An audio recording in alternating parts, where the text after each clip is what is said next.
ससुर जी के नाम बउआ धनुरे भक्ता बउआ ये हमारा कोख में लगे यार तोला कोख में। हाँ भगवान जी के कोख से पैदा ले लेना है। भाई खेलू एक छोटा भाई नंदी अच्छा ये बउआ ये हमारे सब कहे सिंह बउआ वीर बगान।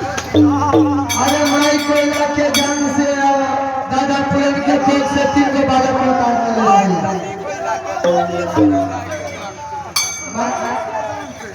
माई कोयला के कोख से दादा पुरन के जान से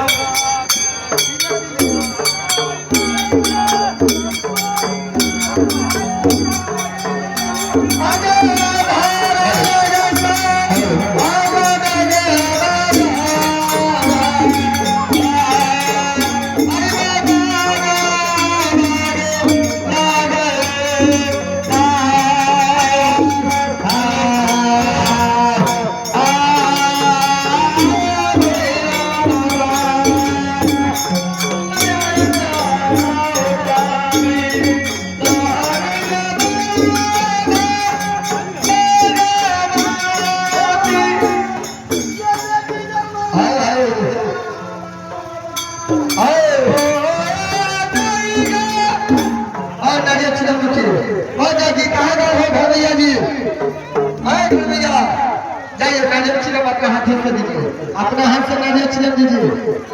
आप लोग पीछे आइए, आगे